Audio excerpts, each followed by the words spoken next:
Ladies and gents, how are you? Ping is here.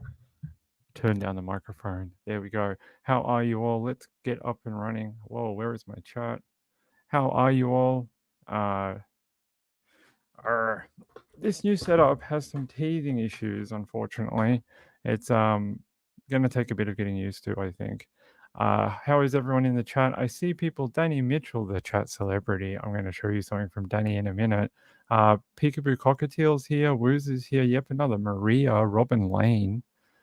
I'm here. I'm here. Yes, I'm here. I have camera issues. I hate mornings. Oh, it's very cold. Yes, we'll talk about that later too. Sienna's here. Robin Lane, James Avery. James Avery is here. That's very cool. Who else do we have? Fluffy Muffin from the UK. How are you, Petunia? I'm just trying to see if I'm missing anyone. Am I? Oh, Lindy was here. Hey, Lindy, good to have you. Diane Marie. Everyone was waiting. I didn't know. Elaine. Hey, Elaine. She has to go to sleep. Okay, no worries. Oh, DJ made it. DJ, hey, how's it going, my friend? All right, let's get going. Nancy S, good to see you. And Marlene Clausen. I can't stop saying hello. There's a lot of stories out today. Very interesting stuff. Haskell, and then there's a couple of trials that Teresa Black that reached a final verdict today. And then we have another one, if I can find it, and it's okay. We'll get to it. How are you all? It's been an eventful week. I'm glad to be back. Hold on, let me get set up and then I'll turn on the camera and you guys can see the problems we've been having. It's not been great. I hope as time goes on, we'll be able to figure some of this out. Well, I'm waiting on the camera extender, and that's the issue we're having today, is that the camera is really low. So let me get this set up. Let me get this set up, and then there's the first story. And here's the camera angle for today. Hey guys, how are you? Look, no blurring today. There's no blurring at all, but the camera is very low. We want to get it a bit higher so it can see over the microphone. So hopefully we'll be able to do that soon. As soon as Amazon gets here, whenever that is. Hold on. The issue is the camera's over here. We need to have it over here because in order to read, I have to go like this and read because the screen's right here. It makes no sense. So we have to make the camera higher. Hey, Nanalana, good to see you. Good to have you here. Let's see. Marilyn Lander says Arctic Air will be in Ohio for a day or two. Apparently, one of the football games, Kansas City versus whoever, is going to be -30 wind chill. -30. Who plays football in that weather? I couldn't play football in that weather. That's insane. They're not going to cancel it either. They're going to have it play the game. It's going to be crazy. I will be watching. Kathy J, good to have you here. Happy to have you. I was going to show you what Danny Mitchell did. Hold on. Give me 1 second, guys.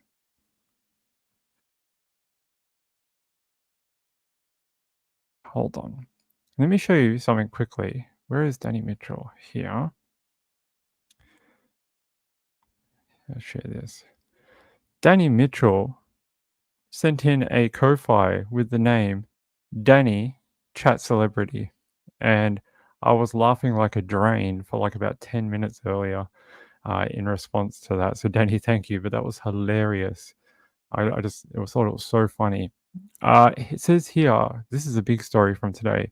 Sam Haskell pleads not guilty to murdering his wife and her parents after dismembered body parts were found in a dumpster. Sam Haskell, 35, is charged with the murder of his wife May, as well as her mother and her father, who are still missing. We've talked about this before. There's 2 cars somewhere in LA or further with 2 bodies in it, and they just still haven't found it. It's been like 2-3 months. That's not a great scene that you want to happen upon.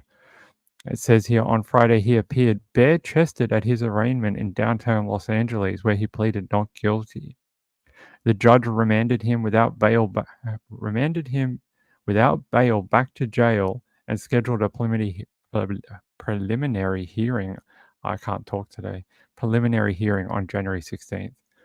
Sam Haskell, the Hollywood super agent's son accused of killing his wife May. I can't believe he pleaded not guilty. Under what, I wonder what they're gonna do on the if it does go to trial, what grounds? A mental impairment? It's the only thing I can think of. I don't know what other way you could do it. It says here, he was bare-chested at his arraignment. Do we have a photo of that? Yes, we do. Look at this. Well, you can't really see it, but he has no top on. I wonder, do they not supply clothes at prison? I'm pretty sure they do. He seems like he's just trying to put on the nutty exterior, and that was his, body parts found in an Encino dumpster are confirmed to be 37-year-old May Haskell. That's very sad. But there's a photo of the parents. This one, I can't pronounce their names, guys. I'm not very good with Asian names, but if I could, I would. But these two are still missing, and I feel terrible for them. And someone out there must have seen those cars that they're looking for. Hold on, where's the license? Oh, there's a photo of him. What is this supposed to be like a tough, like 80s, John Claude Van Damme type image that he's trying to portray. That's sort of what it looks like. He's got is this the schmuck that they make people wear in prison when they think they're a threat to themselves? This thing here, I'm pretty sure. There's a dumpster. There's a photo of him normally. I want to find the license plates for those cars. Hold on. Give me 1 second. That's cool.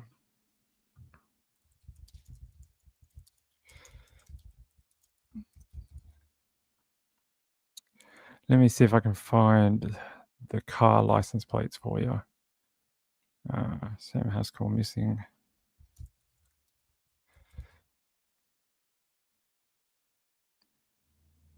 No? Oh, yes, here. I found it. It says, Tarzana man accused of dumping body parts now charged with murdering wife in-laws. Yes, this is Sam. Here. Share this tab. This is one of the vehicles they're looking for. It's a white VW Tiguan, 9ANC 890 in the Golden State, California. And then there's the other one, a Nissan Pathfinder 2014 model, 7FRM 190. Someone must have, I know it's a big city. I know there's millions and millions of people in California, but you'd have to think that someone has seen either of these cars like around, right? Dumped or, hey, that car's been there since before Christmas. That's a bit weird. And it sort of smells bad. I should probably call the police. Like, that's what I'm thinking anyway. Let me see something.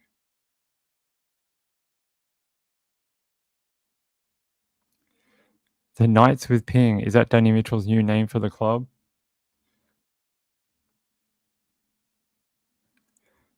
Oh, I don't know what you guys are talking about. Who's burning my steak? Nancy S says, all my brothers play football through their childhoods.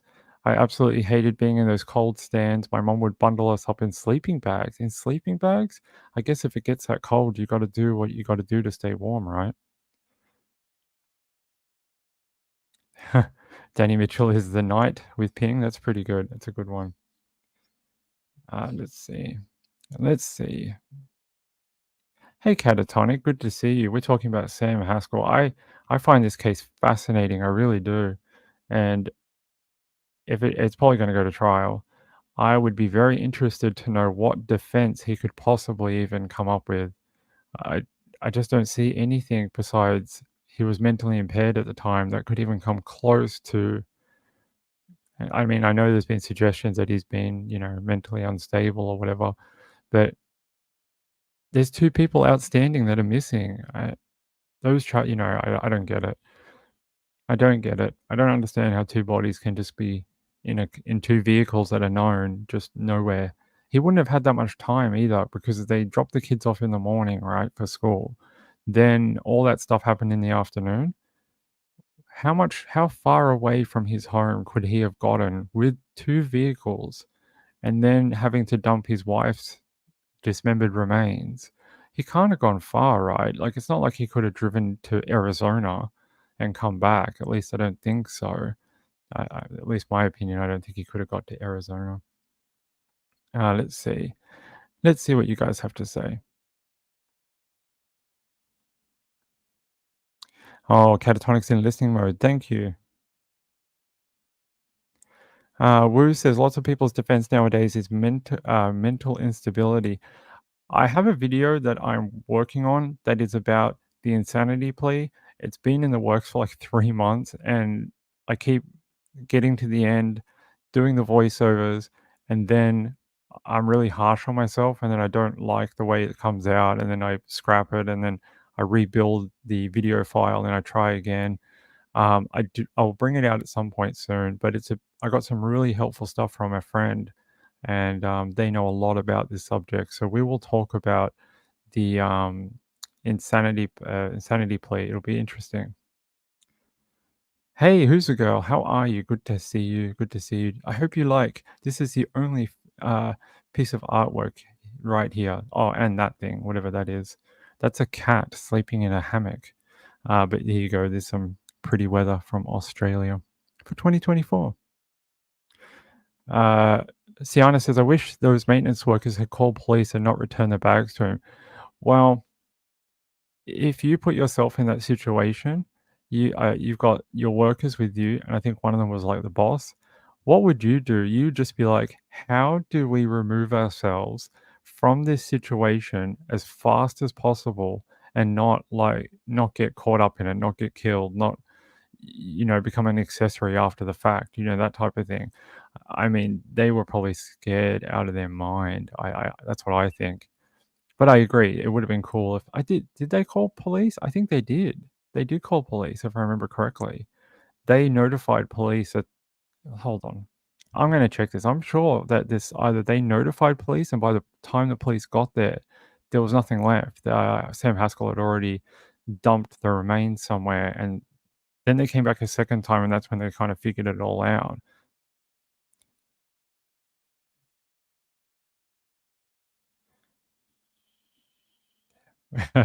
You know what's interesting? You guys said the cat locked me out of the house. I was standing at the window going, "Cat, let me in. Why won't you let me in?" And the cat's just looking at me like, "Why aren't you in here?" And it was going mental. It couldn't understand why I was outside of the house for so long.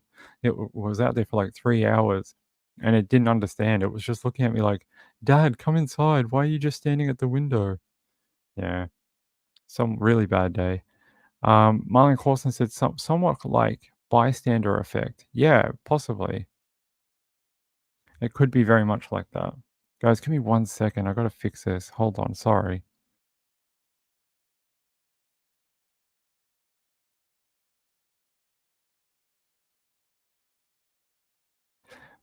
Sorry, guys. I gotta fix something. It's bugging the hell out of me.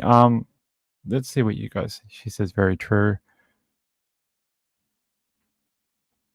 Oh, thank you. That's very kind.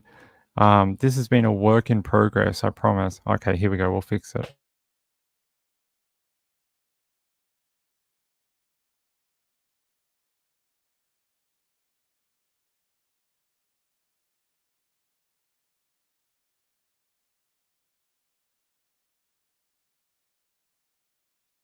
All right, there we go. I think from being stuck outside for like 3 days and 40 nights. No, 3 hours. I don't know if I caught a bit of a cold or something, but I'm not feeling 100% the best today. Where's Danny? Yeah, he said the cat said, "I sent you out there to get food, and all you did was get locked out. You ain't coming in until you bring the food." All right, let's talk about this a bit more. What does this article say? So that light blue gown he was wearing was to indicate he was on suicide and mental restriction and had Velcro straps, making it slip down to his waist. They're interesting, those smocks that they give them. He's been in jail a while now, though, right? Like, since October? September?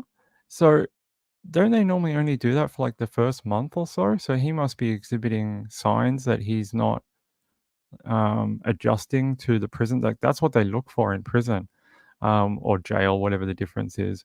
One's local, and then you get whatever and get sent to the big house. Um, in your first little while in jail, they look for signs that you're accepting your situation, sort of like you're in jail, and you have to go through the process. You're either going to be here for a long time, or you may get out on your trial or court or whatever. But they look for that you're one acclimatizing to what's going on, and that you are yeah, sort of coming to terms with what's happened. I think is probably the easiest way to say it. And he must not be, because he's still got that schmuck. And most of the time, I've seen people, they don't have that after the first like few weeks or couple of weeks or whatever. So I find that really interesting. But again, that might play into his mental instability thing going on. It says here the judge remanded him without bail back to downtown Men's Central Jail and scheduled a preliminary hearing on February 16th.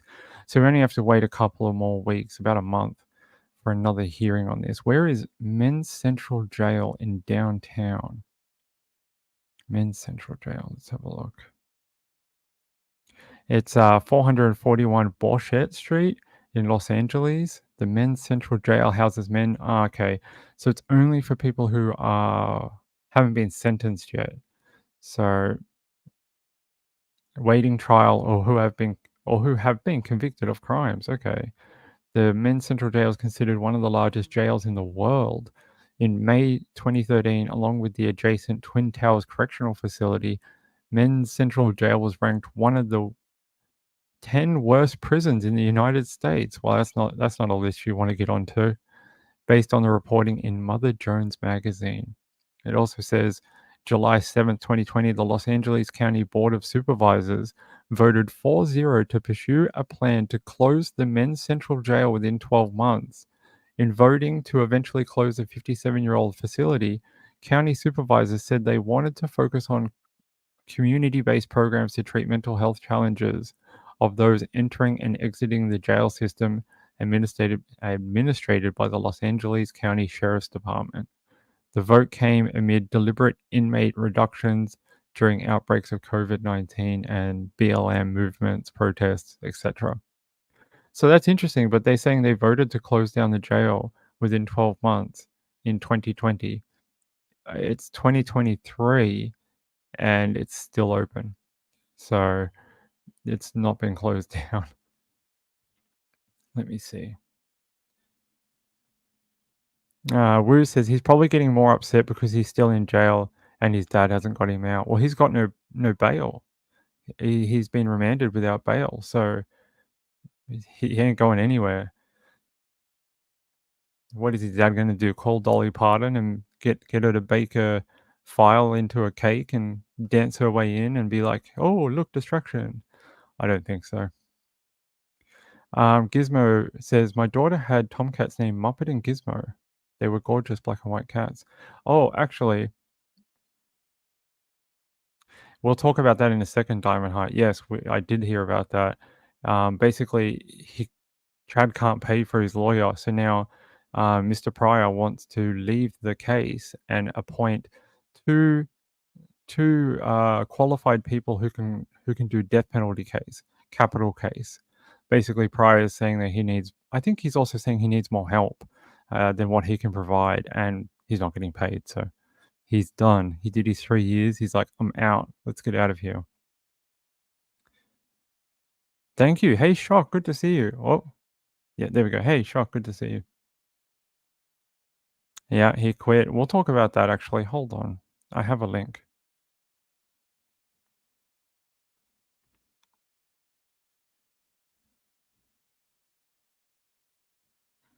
I'll find it if you give me 2 minutes. Where is it? There we go. Crime Online actually has the court document. I'll show you. There we go. Mr. Potato Head, as we like to call him. And this is the document here. You can see it says pursuant to ICR 44.1, undersigned counsel hereby moves to withdraw as counsel from this case. It says, but it basically says he's doesn't have money and he wants to basically get paid for his work because it's going to be a huge trial.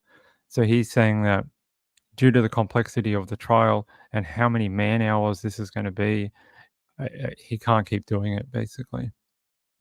and Daybell gave his full consent to him withdrawing.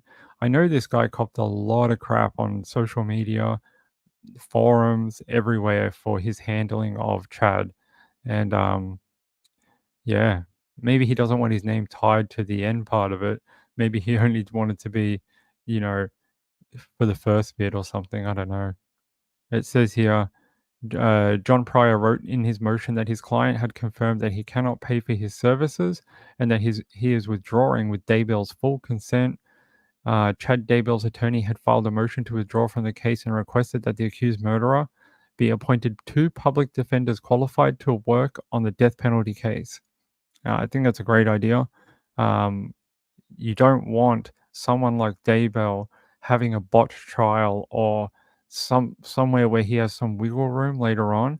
And by providing two defenders who can work diligently on a death penalty trial, should he get death, life in jail, whatever, a long sentence, hopefully it'll be watertight and they did a great job giving him a defense that he just can't get out of anyway. And that's what I know. It sounds counterintuitive, but that's what we want. You want him to have the right representation so that he has no appeal or something later down the line. It says Pryor had been Daybell's sole attorney since he was hired 3 years ago to defend him against charges that he killed his wife, Tammy Daybell, his second wife's children, 7-year-old JJ Vallow, and 16-year-old Tylee Ryan. Lori Vallow Daybell was convicted on the same charges last year and sentenced to 3 consecutive life terms with no parole. Um, it says here, prosecutors filed their intent to seek the death penalty in Daybell's case in August 2021.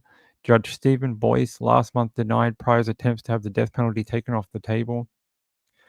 That makes no sense to me. It really doesn't. You took it away for Laurie, and now you're putting Chad Daybell with his feet against the fire on the same charges. Like, I don't. If you were going to do it for one, I know it sounds stupid, but you should have done it for both. Or if you wanted to keep the death penalty for both, then you should have given it to Laurie as well and seen if she could have defended against it or whatever. I think that's such a bizarre way of doing it. And I know they split the cases and all that, but it's still the same set of almost the same set of crimes, except, he is the main culprit in his wife's death, Tammy. And I think maybe that raises the seriousness, although they all killed multiple people or were masterminds with killing people. It's just a whole lot of death with these people. Pryor looks like Chad's brother. If he put a wig on and some lipstick, he can be Mrs. Potato Head. Ice cream time. Oh, ice cream. It is warm. It's real warm down in Melbourne and New South Wales. Susan R says Pryor wasn't real likable, but if I were a criminal, I would want him as my lawyer. Good point. Hey, Gizmo. He got Chad's house and ran. Yeah, as soon as his legal responsibilities were over, he's like, I got a house. I'm out of here. Hey, Beth B. How are you, my friend? Yay. Hey, how are you? Yeah, we're back. We're in the new office space. I hope you like it. Um, It's been a lot of work. This will look different. We're going to put some stuff up, true crimey stuff and things like that. We're going to do that. And we're getting a higher camera thing so you guys will be able to see over this screen here. The reason I'm so far to the left is that if I bring the camera any closer, you're going to be right in the screen. So once we get the extension pole, it should be here today actually, we'll be able to do more. Yeah, that's it.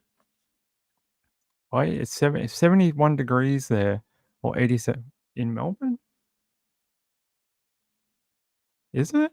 No, it's 20 degrees here in Melbourne, Brisbane 30.4, Perth 32, Adelaide 31.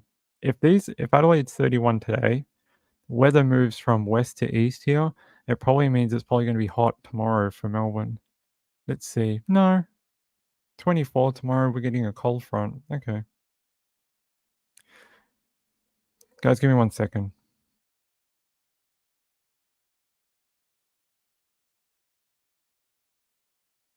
Yes, we're gonna have pics of cats like at a crime scene with like a what do you call it? Like a magnifying glass going, I see someone got into the biscuit packet. This is a crime for McCat. Very humid in Vegas. Ah, is it? It's pretty warm out there. 31 here, I meant to say. Ah, it was warm here last night, but it's not been bad today. Siana says it's 47 degrees here in Tempe, Arizona. That's pretty cold for Arizona, right? Like I know Arizona is normally pretty humid, pretty warm. So Gambler says nice and hot for the Australian Open. Hopefully not like last year. Remember that? They had like 40-degree days and all the tennis players were complaining and yeah.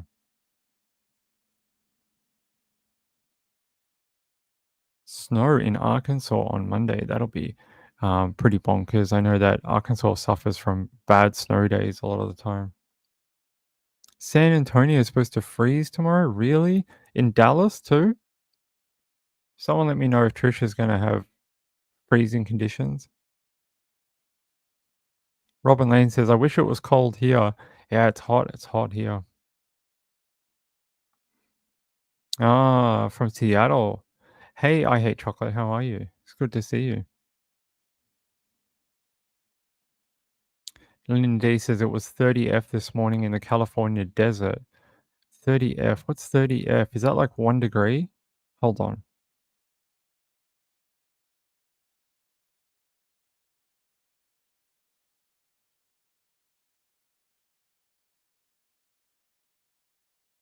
Yeah, it's 1 degree. It's like 1.1 degrees Celsius. Like, so the way you work that out is most Fahrenheit is Celsius minus 30. So if you had like 57, that's the shorthand way of doing it. That's the way I tend to do it. It's the quickest way. It's not fully accurate, but it's the quickest way of doing it. So if you had 57 degrees F and you minus 30, it's like 27. It's probably 25, but yeah, that's how I do it. That's how I do it on the fly. Yeah, please be careful. If you got freezing conditions over the weekend, please be careful. It's so dangerous, so easy to die. You've seen have you seen that show in America where it's like the person got trapped in a car and do you think they're going to survive if they do X, Y, and Z in the freezing snow and or they turn down like a wrong path, or they don't take the right road and they end up in um like a field somewhere and no one even knows they're there and no one comes for days and yeah, it's very easy.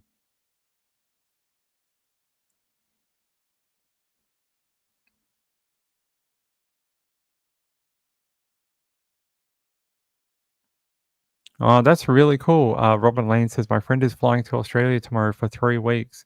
Awesome. I hope she has a lot of fun and yeah, I hope she enjoys the travel down here. Trish will have freezing. Oh, that's not good. Hey, Lula Agosto, how are you? Thanks for tuning in. I appreciate it. Hope you like the new views a little closer, a little better, a little better. Nicer to be at a desk. Let's talk about Megan Bauer. Morgan Bauer. Ping. Get names right.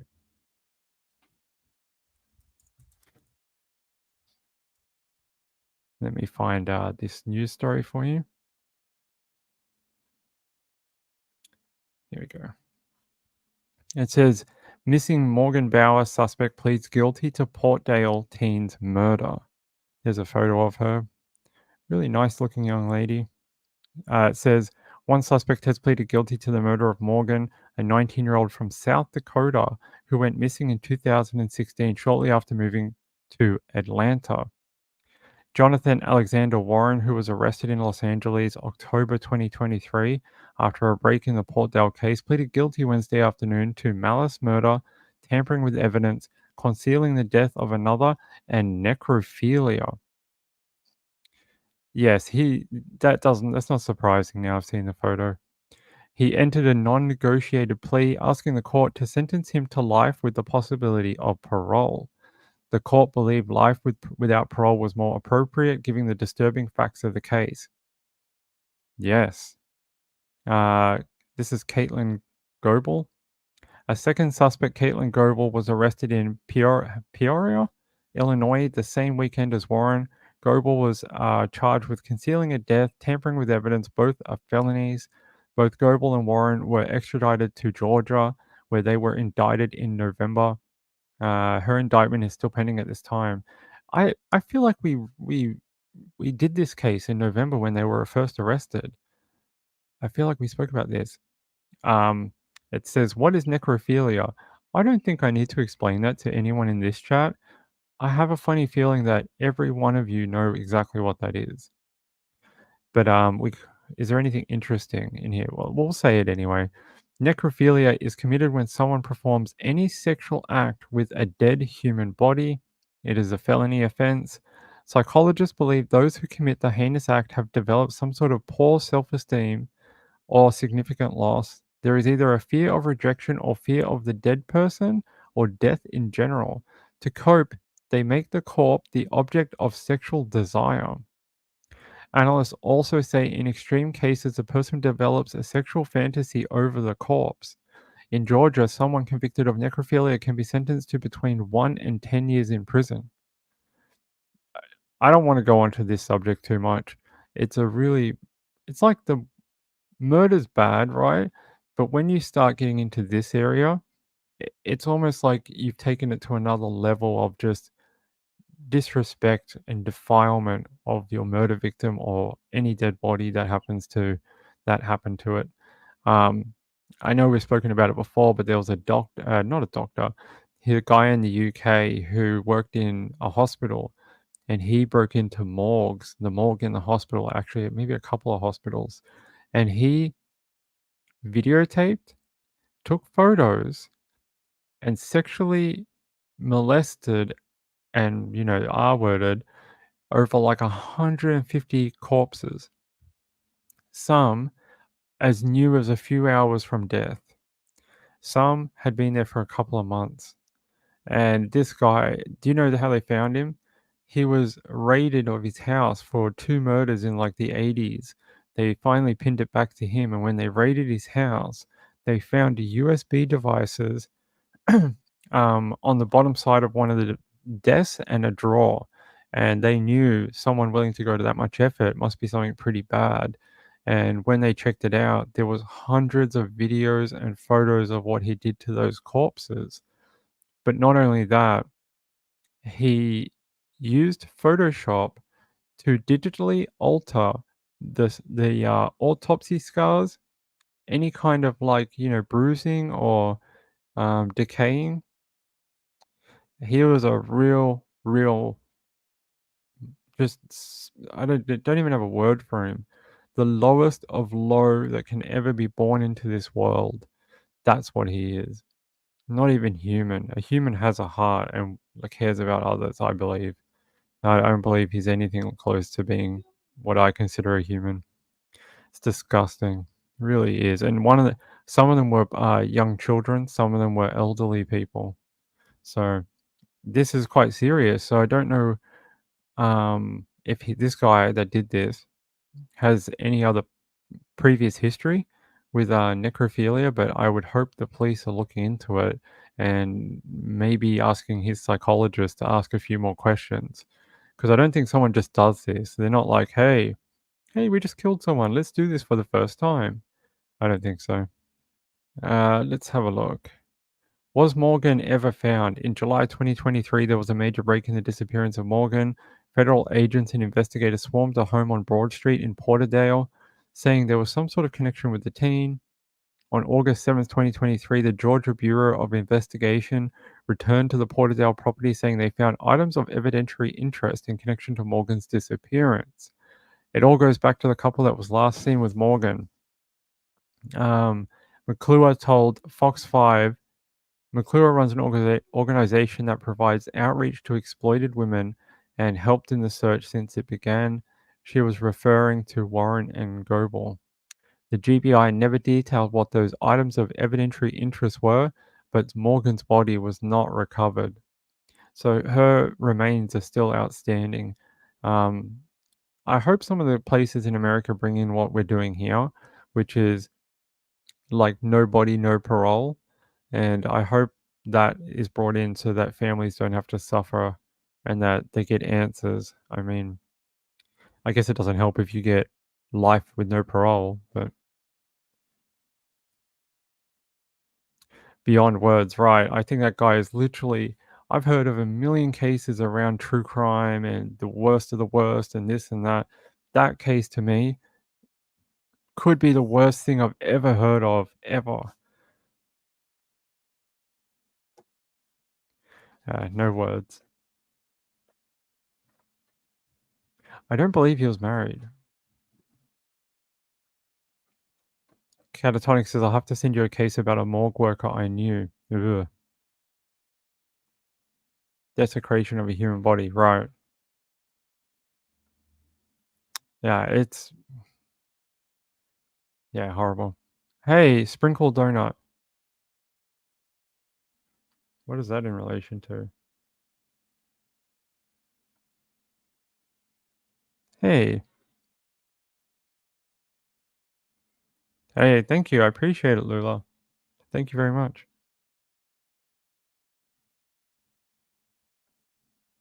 Trying to see what Sprinkle Donut is talking about. She told me, but I don't remember where. Her husband has family there somewhere. Was it about a case we were talking about?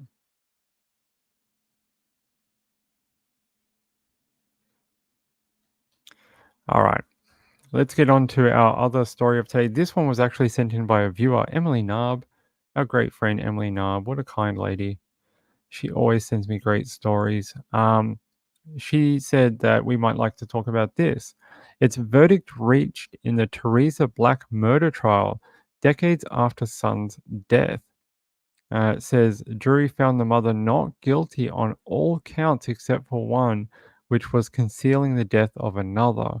So that's basically like not reporting a death. Very similar. It says here a verdict was reached in the case where a Metro Atlanta mother was accused in the 1999 death of her 6-year-old son and concealing his death for decades. Teresa Black learned her fate on Wednesday morning as DeKalb County jury returned the following verdict for each charge she was facing. Felony murder, count 1, not guilty. Count 2, not guilty. Cruelty to children, count 1, not guilty. Count 2, not guilty. Aggravated assault, not guilty. Concealing the death of another, guilty. So she basically they wiped out the most serious of all the charges with no not guilty. The concealing the death of another. A lot of the times, depending on the circumstances, this will be, you know, sometimes they just do like parole or, good behavior for a few years, that type of thing. I can't imagine she'll get jail time for this at all. Maybe she will. I don't know. It says the jury began deliberating on Tuesday, where they deliberated for 2 days, finally reaching their decision.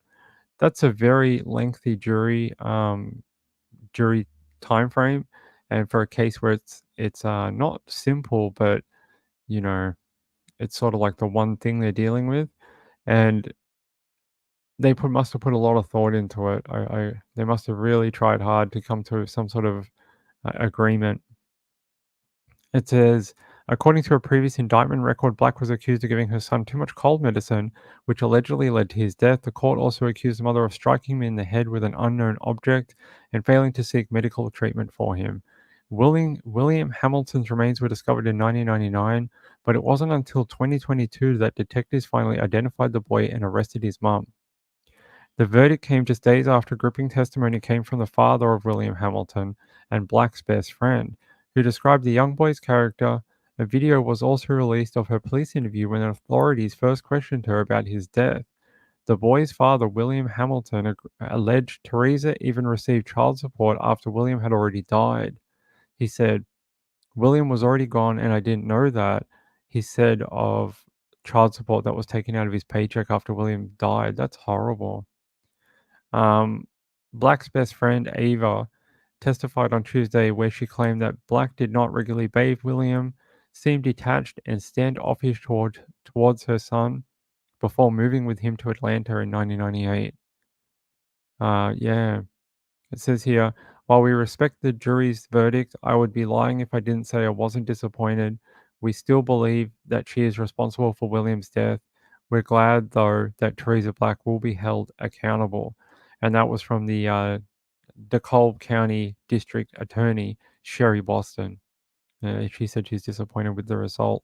There's a little video here we can watch from what do they call this? 11 Alive NBC. Let's have a look. I understand that you have reached a verdict in the case. Is that correct? That is correct. All right. And are you the foreperson? Yes. Okay. If you would please put the verdict form in that folder, if it's not already handed to me, and I'm going to review it, and then I'll read it into the record.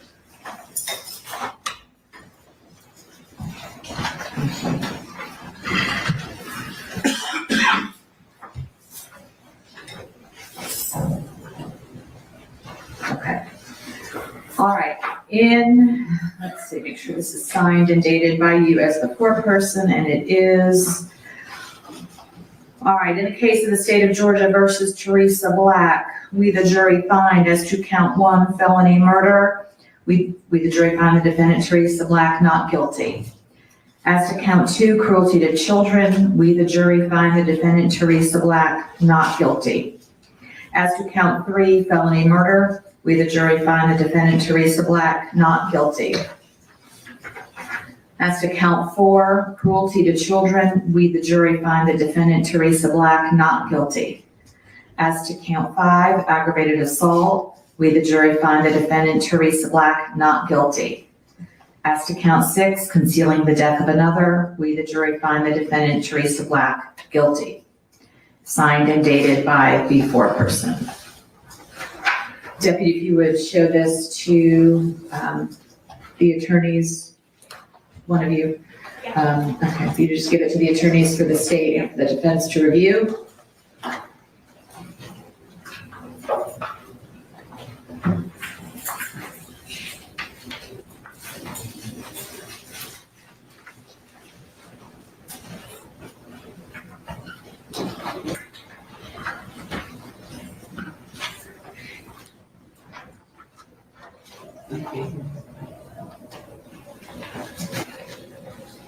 All right, anything further from the defense? No, Your Honor. Okay. Does the state want to go forward with sentencing now, or do you want to wait? We do, Your Honor. Which one? Oh, sorry. Move forward. Okay, all right. Your Honor, the defense is requesting to wait. You're requesting to wait? Yes, Your Honor. Okay, are there folks that you want to call that are not here? Yes, Is that? Okay. Is there any objection to doing that by the state? We do have the father present, Your Honor. We can Okay. flag him in. Does he want to be heard today? Oh, it looks like he's walking out the door. He wants to be heard, okay. I mean, I'll be happy to hear from him today, and he's welcome to come back. So he just stepped out though, but it looked like he wanted to say something, so. Yes, Your Honor. Would you like me to check on? Yeah, why don't you do that? Okay. All right, ladies and gentlemen of the jury, I want to thank you for your service. This concludes your jury service, and we are appreciative of the time and effort that you put forth during this trial. You are welcome to, I guess if they want to hold off a little bit, we can hold off a little bit for the sentencing. How much time are you asking for? A few days, Your Honor. Well, maybe we could do it will he be here till Friday? Can he come back? Check with him. Check with him and see if he can come back. We can do it on Friday. Yes, Your Honor. Okay.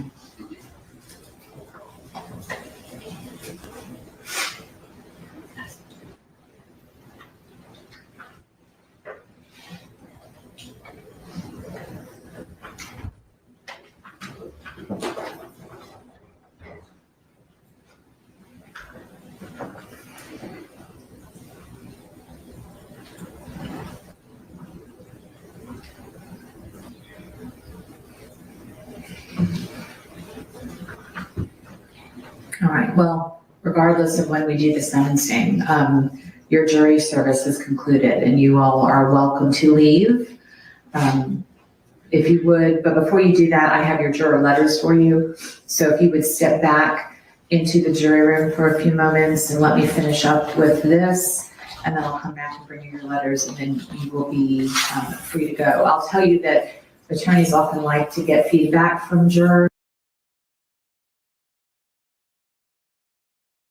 All right, I don't think we need to finish that off. By the way, I don't know if you guys can hear it, but there is sirens, like fire sirens, like going off all around me. I'm just trying to see if I can see what is going on. There's like nothing on we have like an emergency app. I don't know if I can show you.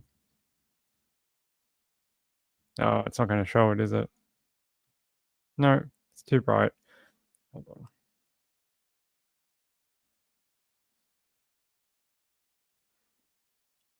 Maybe this will now. No, it won't show it. There's like fire sirens going off all around us, and there's nothing on the emergency app, nothing. Don't know what's going on. We've been hearing fire trucks. Ever since that video started playing, we've been hearing fire trucks. Gambler says she was sentenced today to 10 years in jail minus time served, 500 and some days. Yeah, I figured it would be something like that. Like, I can't imagine they were going to be like 25 years in jail. They just don't do that for that charge. But hey, 10 years in jail is a long time.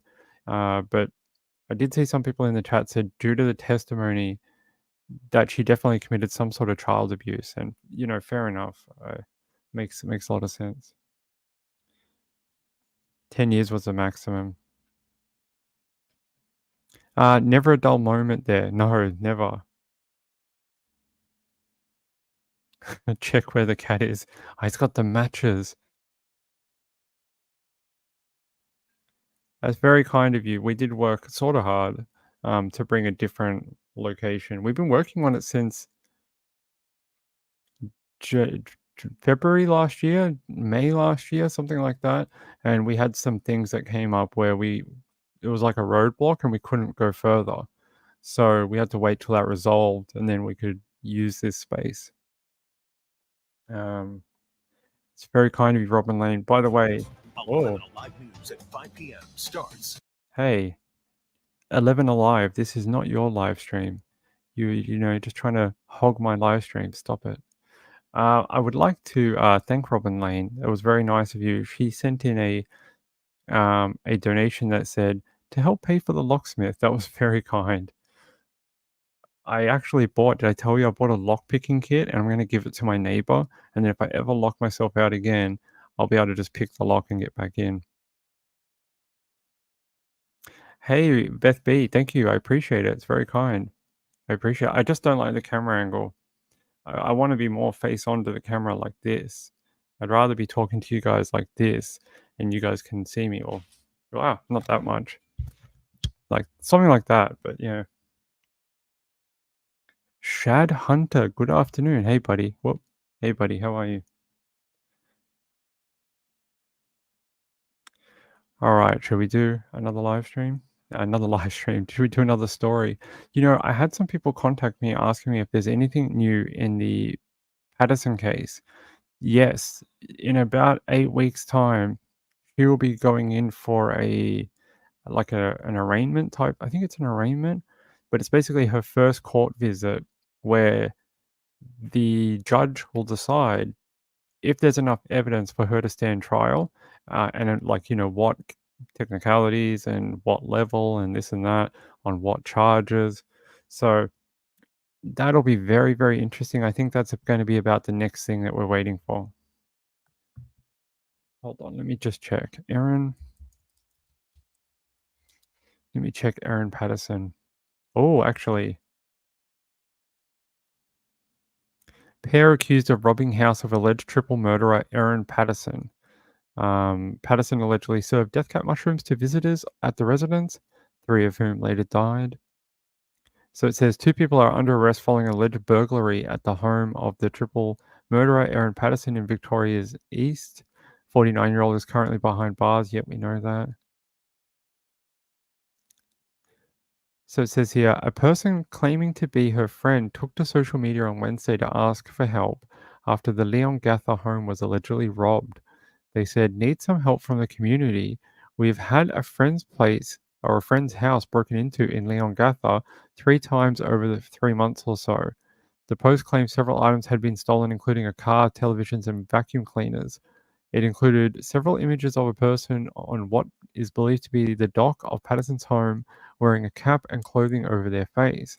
On Thursday afternoon, Victoria Police confirmed officers expect to lay charges against a man and a woman over the burglary in Leongatha on Christmas Eve. Her red MG sedan was allegedly stolen during the burglary as well. I don't mean to laugh.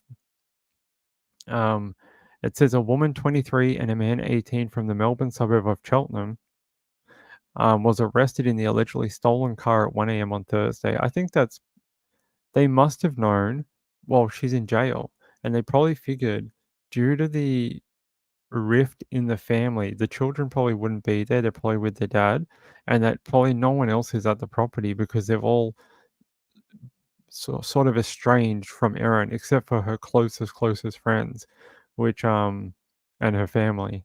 But yeah, very interesting that they traveled all the way from where I live. I live in Cheltenham, and they traveled all the way from here, my suburb, to friggin' Leongatha, which is ages away.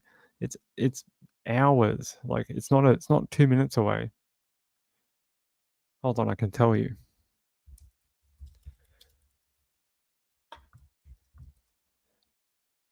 It's an hour and a half away. Oh, yeah, an hour and a half away. It's out near Moe, Traralgon, Morwell. It's a little south of there, southwest of Moe, Traralgon, and Morwell. So it's yeah, almost in the states southeast, like deep southeast of Victoria. Yeah, so her house has been broken into a bunch. Gosh. Let's see. Yeah, Wu says a friend's house. Watch out who you call a friend. They might just give you mushrooms.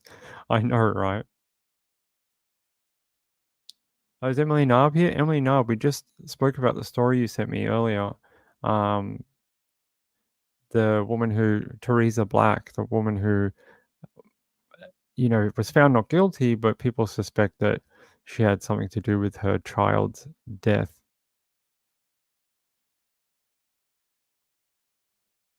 Diamond Heart says, "Hey Ping, did you ever get a spider killing kit for your wife?" I did not. In Australia, we just deal with them. We either spray them when we have to, or get rid of them, put them in a jar or whatever, and take them outside. Although the one in the car was never found. We never found it. We never ever found the one in the car.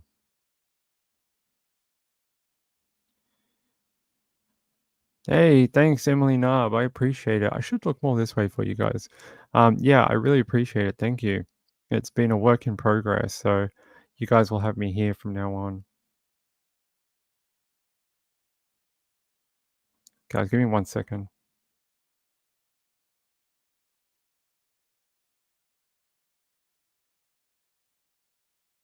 All right, there we go. The criminal mind. All right, let's try and find another story. I'd like to do some more. Hold on. Keep hearing sirens. What are they?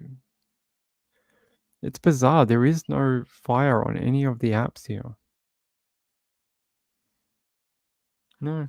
I don't know where they're going. Maybe a shopping center. There's a couple of shopping centers near here. Susan R says, like the new video so far. Pretty calendar. This calendar is the Bureau of Meteorology's yearly calendar that they release every December. I buy it every year. The photos are beautiful. A lot of my friends have had photos in this calendar. I haven't. I'm still trying. Maybe 1 year. But I've had a lot of friends who have had photos in that calendar. That's why I support it.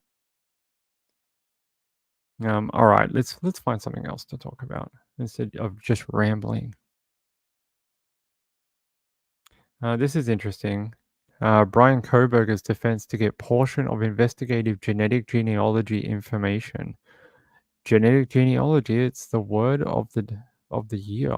You know when they do like word of the year, they should have genetic genealogy should have literally won word of the year. It was like the biggest name in true crime for like the last 12 months. Everything was genetic genealogy, everything.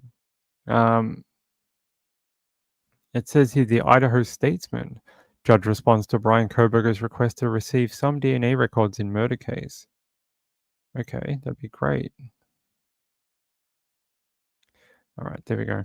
It says defense attorneys for the man charged with murdering 4 University of Idaho students are set to receive some of the DNA records they sought. Let's share this.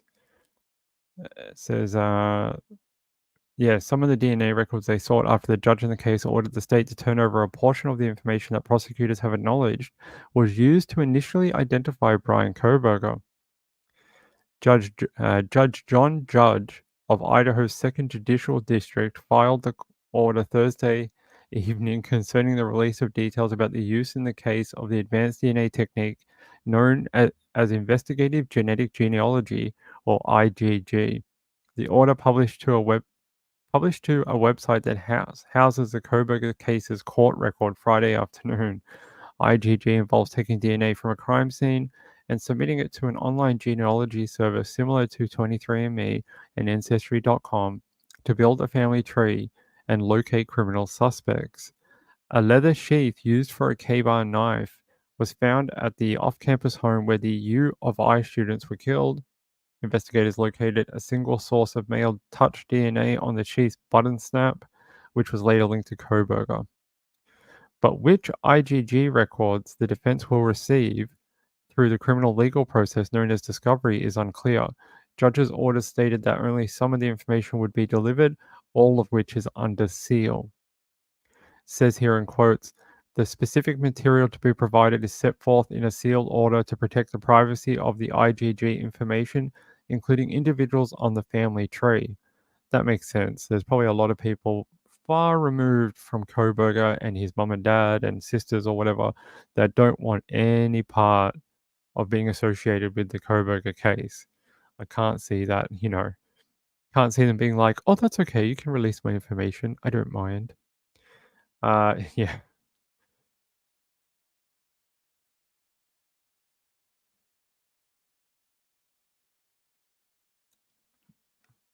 Emily Narb says, I always think of that case too. My sister-in-law fed us them the other day. Gotta admit, I was leery. You only have to be leery if they're wild mushrooms, guys. If they're button mushrooms or Swiss browns or whatever, you're fine. They're commercially cultivated and grown. You don't have to be worried about it. They have such stringent standards for commercially grown mushrooms that it's safer than eating like a piece of beef. I mean, they're so heavily regulated because of the chance of like, foreign spores might make this mushroom and then you don't see it and it kills someone. They are really, really paranoid. Kathy J says there's too much crime. I feel like the fact that we're only 2 weeks into January and we've already had like murders, school shootings, everything under the banner almost. I think the only thing we haven't had is something like a Koberger case or, something like that. Danny Mitchell says, I haven't owned a calendar in years. Well, I like calendars. They look pretty, especially if you get ones this big that have like huge photos on them. This has got like weather for each month, and maybe I'm just old school like that. And I'm pretty silly about using my phone. I always like don't put things in my phone like reminders, so I put them on the calendar instead. Wu says, did you see the news article about the giant funnel web they found? I did, but I kind of think it's an old article that they've dredged back up. There was an article like 3 or 4 years ago about a spider that someone handed in at a hospital and they named it like Hercules or Goliath or whatever.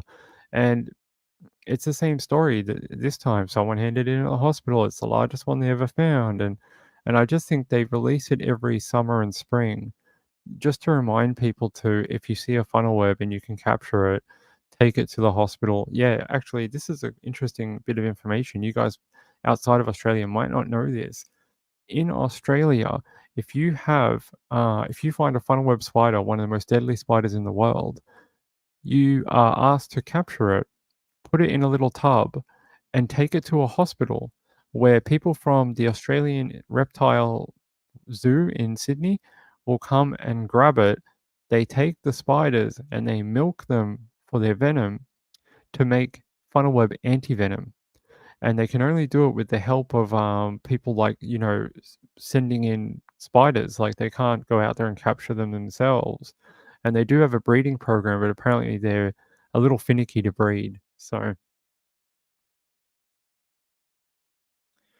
Catatonic says, can I have an email address to send to a case? Yes, hold on.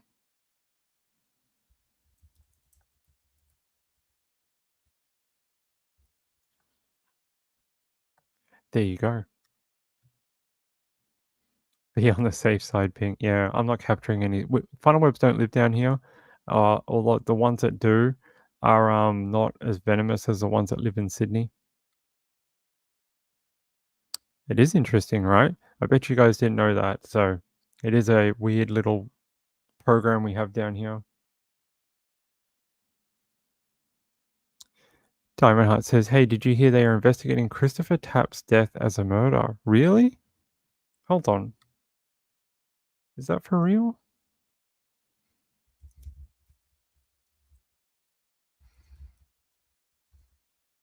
Let's have a look. Angie Dodge. Tapp, who spent 21 years in an Idaho prison for a murder he did not commit, died after an altercation in a Las Vegas hotel room in 2023. Right, he died shortly after being released and vindicated, right? Did he just get his payout too? Here, East Idaho News. Christopher Tapp's death being investigated as a homicide. Christopher Tapp's death now being investigated as a homicide by the Las Vegas Metro Police Department. The 47-year-old Idaho Falls man who spent 20 years in jail for crimes he did not commit died November 5th at a Nevada hospital. 47-year-old, sorry, not the 47-year-old. Medical personnel were called to a hotel on the 3000 block of South Las Vegas Boulevard on October 29th, where Tapp reportedly suffered head injuries in an accident. Nearly a month later, on November 22nd, the Las Vegas Metro Homicide Section began investigating Tapp's suspicious death, according to a news release from the department. Through the course of the suspicious death investigation, LVMPD homicide detectives have learned Tapp was in an altercation inside a room at a resort before being located and transported to a hospital. Tapp's death has been ruled a homicide as a result of blunt force trauma to the head, the Clark County Coroner's Office released in a statement. Police have not released any information about possible murder suspects or what information they received to begin the homicide investigation. Tapp was originally wrongfully convicted in 1997 for the R word and murder of 18-year-old Angie Dodge in Idaho Falls. His DNA did not match the DNA found at the crime scene, and he tried multiple times to appeal the conviction. Tapp was released from prison in 2017 and exonerated in 2019 when investigators arrested 54-year-old Brian Drips. If there is a script writer in this world that writes all the lives and controls our world and that, did they really have to have a guy wrongfully convicted whose name was Tapp? And the guy who actually did the crime was named Drips. Okay. It said here, Drips, who said he acted alone, pleaded guilty and is serving a 20 years to life prison sentence. Tapp was awarded $11.7 million in 2022 after suing the city of Idaho Falls and the Idaho Falls Police Department for the wrongful conviction. He and his mother, Vera Tapp, received an apology from Mayor Rebecca Casper and a promise that the city would do better moving forward. Anyone with information about Tapp's death is asked to contact Las Vegas Metro Police at 702-828-3521 or by email at homicide@lvmpd.com. Oh.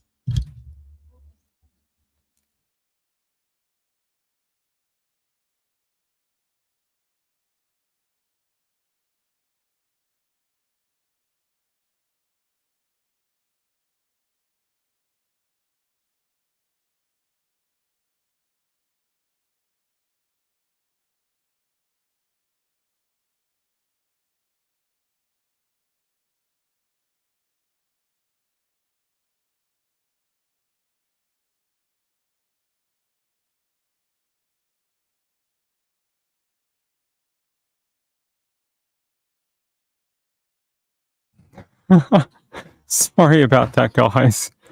Sorry. That was someone ringing our buzzer, and I was like, "Who the hell's here?" Yeah, we're back. Sorry about that. That thing is loud. I don't know if could you guys hear it?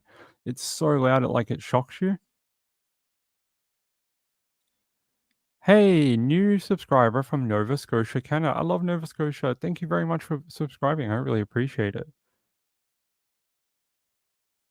Hey, Kim68, glad you could be here. Hold on, let me check my email from my friend.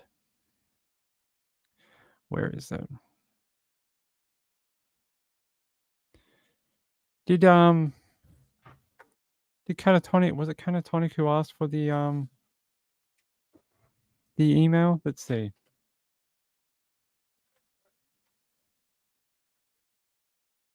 What? Oh, okay. Yeah. It's a package. You guys want to see a package? Not my package. Sorry. Our package. Let's see what's in it. Oh. Let's see. Let's see what is this? What is this? What is this? And what is this? What is this? And this. And this. Oh, that hurt. Stupid desk. All right, let's have a look. It's the lockpick set I ordered. That's what it is. It's not the camera attachment. Why do they not put all your orders in the one guy that comes? They're always like, I'll get another order in an hour and it's going to be the camera attachment. It's the lockpick set I bought to get myself back in if I ever lock myself out again. It's not going to stay here. I'm going to give it to my neighbor. So if I ever get locked out again, I can just let myself back in. All right, there we go. Thanks, guys. Sorry about that. That was weird. I hate when that buzzer goes off. It always shocks me. It was a funnel web. No, it was a huntsman spider. It's not venomous. Reminds me of Lookner. I always want to be the Australian Lookner. That'd be great, right? He's funny though. Did you see the one he did the other day? He did one the other day that was about opening a mannequin. It was so funny. He's sitting there. He's like, "Oh, it has no head, and here's a disembodied arm," and it was really funny. All right. Stop teasing. I'm not teasing. I promise you. Look at this weird thing though. It looks like something you like take someone's like brain out through their nostrils with. Look at that.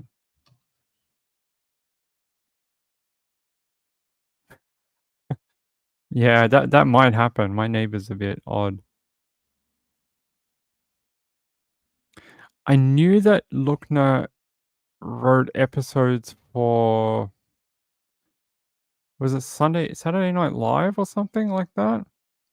I didn't know about Seinfeld, but I knew he worked on episode writing for certain shows based in New York. So, very smart dude, very, very smart guy. I think his calling is this rather than his comedy writing or whatever. I think he's way better at. Yeah, SNL. I thought so. Yeah, I knew he'd done Saturday Night Live. Didn't know he did The Simpsons. Does he still work in like acting or script writing or whatever? Or he's full time at Agenda Free?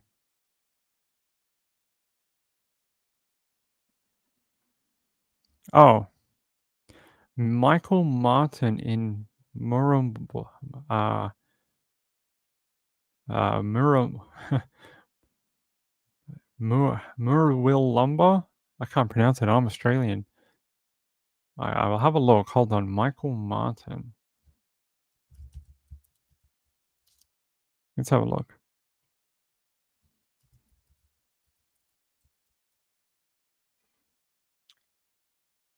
Oh, let's have a look. It says here, for 2 months, Michael Philip Martin watched on as his critically injured father slowly recovered from a violent home invasion that cost him the sight of one eye, caused multiple fractures, and resulted in dead bowel, septic shock, and the need for dialysis. He even picked up Michael Martin Sr. and drove his dad to his home at Merwin Lumber on the New South Wales far north coast after finally leaving hospital. But within 2 days, Mr. Martin was dead, stabbed in the heart with a samurai sword in what his son, himself found bound but was uninjured inside the home, told police was another random home invasion. On Friday, Martin Jr. was sentenced to a maximum 37 years in jail for the cold and calculated murder of his father, as well as the earlier home invasion that almost killed the elder Martin and his flatmate. His motive was $2.5 million worth of life insurance he had taken out on his unsuspecting father just weeks before the first attack, and not long after the younger man had sought to re-establish the relationship after years of dysfunction. In setting a non-parole period of 27 years and 9 months, New South Wales Supreme Court Justice said the premeditated and planned execution was committed on a vulnerable man's financial gain. There can be little doubt that objectively the offense was close to the most serious examples of homicide. The offense was carried out with cold-blooded determination, scarcely imagined to ordinary members of the community, guided by moral and ethical standards inherent in most human beings. Although he continued to deny the murder, the court heard that despite being named after his father, albeit with a Christian name spelt differently, Martin Jr. hated him following years of physical abuse during childhood. The court heard the victim was an alcoholic and long-term drug user who was described as a neglectful father. But by late 2013, his estranged son, then aged 25, sought to reconnect with his abusive father. In February 2014, Martin took out 3 separate life insurance policies worth a total of $2.5 million, to which Martin Jr. stood to earn at least $1.5 million. On April 6, he dropped a large bottle of homemade whiskey at his father's flat, knowing his alcoholic father could not help himself, before driving his family home to Queensland to give himself an alibi, returning that night. He brutally attacked his father and his father's flatmate, their injuries so severe that both would not survive without medical intervention. But they did after spending 2 months in hospital recuperating, and they're saying that the pair went to a local pub for dinner before heading home, where Martin Jr. savagely attacked his father with either a samurai sword or a katana or similar weapon, in what the court heard was gratuitous cruelty. So it's saying that it was unnecessarily brutal and, just didn't need to be like that. Martin Jr. then tied himself up and told police that they had been attacked by several men. As callous and brutal as the attack was, there is little evidence to support the proposition that it was carried out by sadistically, or the intention of inflicting pain for its own sake, or for the attacker to derive pleasure from the infliction of pain. Rather, the purpose of the attack was to kill, and that purpose appeared to be carried out with some precision and determination. There is no evidence that the attack lasted for a very long time. That's crazy. So his dad survived, had these really bad injuries, and then he killed him with a katana. Far out. It says here, Mrs. Martin was jailed for a total of 9 years after pleading guilty to attempted murder and being accessory after the fact of murder. The present case still has some wild things in common with a cold-blooded contract killing. It was carried out in an attempt to obtain the proceeds of insurance policies that had been taken out months earlier. Jeez. What a wild story, and very sad. The dad already had enough problems, and then these guys came around, his son, who was estranged, and then made his life even worse. Let's see. Penguin. Hey, Penguin. Is the city really responsible for wrongful conviction? Shouldn't he blame his defense attorney? I mean, I think the city is responsible because they pay the police department, and I think they're often named together in those type of wrongful conviction lawsuits. Oh, brown snakes. You know, one of the craziest snake stories I've ever heard? A man in WA, Western Australia, was inside his home, I think in a desk like this, and a baby snake bit his toe, and he died from the venom. Died within 50 minutes. Oh, yeah, actually, Cheated No More left a message yesterday. She was out, and then she came home, and on her way home, she saw a dead animal in the middle of the road near her house. She stopped in the road and checked on the animal, and it ended up being her own cat, and her own cat had been, like, hit by a car, and, she ended up taking it to an emergency vet, and it died, and she's literally beside herself. Apparently, it's, like, her best friend, and she'd had him or her for years, and she's really, distraught over it. So if you know Cheated No More, please send your thoughts and prayers to her. Oh. Michael Sr. was not a nice person, but a horrific death. He got sacked from the morgue with rumors of inappropriate behavior. When I was looking at the word kata, I kept thinking to myself that that's how it's pronounced, but my mind kept telling me to try and pronounce the middle section harder than the other two, and I was like, no, no, no, that's not how you do it. Yeah, it's Merwill Lumbar. There you go.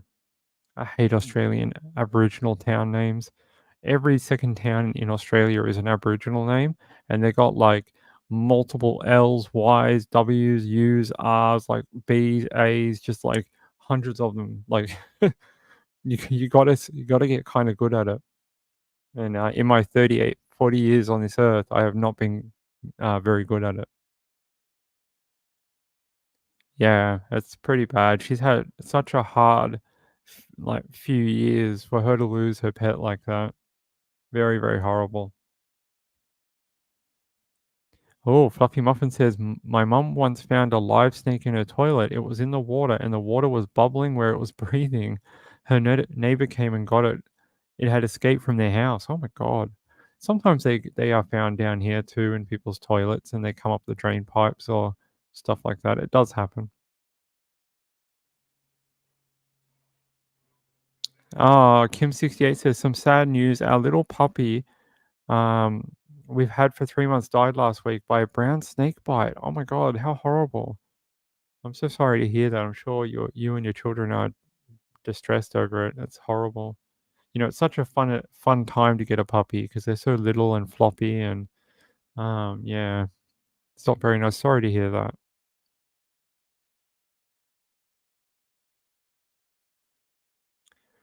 Lorigo Cowboy says, I hope you have more than one door to get in and out of. That's a fire hazard if you don't. Yeah, we've got multiple doors.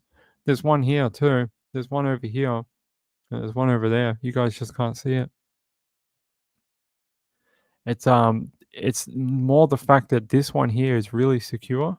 And I looked at jumping over this, the back fence here to jump and get into the property, but the fence is so sort of wobbly and there's barbed wire on the other side. I thought if I somehow get on top of this and then find a way to jump over, I'm probably going to break my ankle or something because it's literally like an 8-foot fence. So,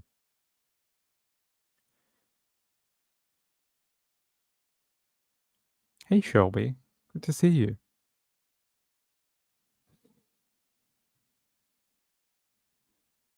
Sorry, there's a setting that's off. Shelby, good to have you here. I appreciate it. Guys, give me 1 minute. I just want to fix something and I'll be back.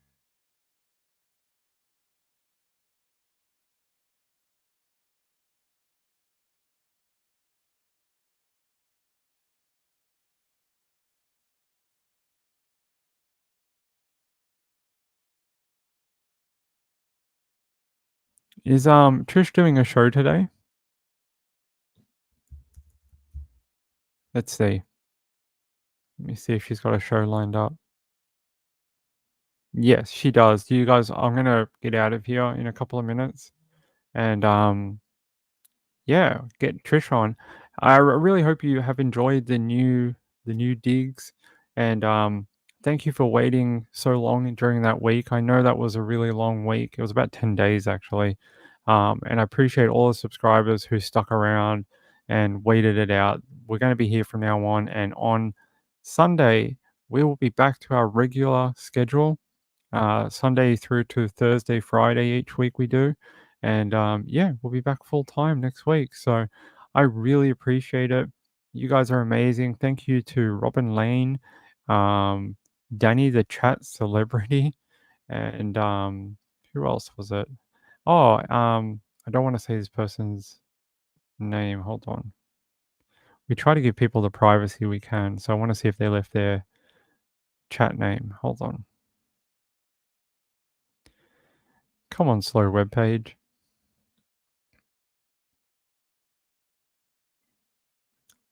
Nope.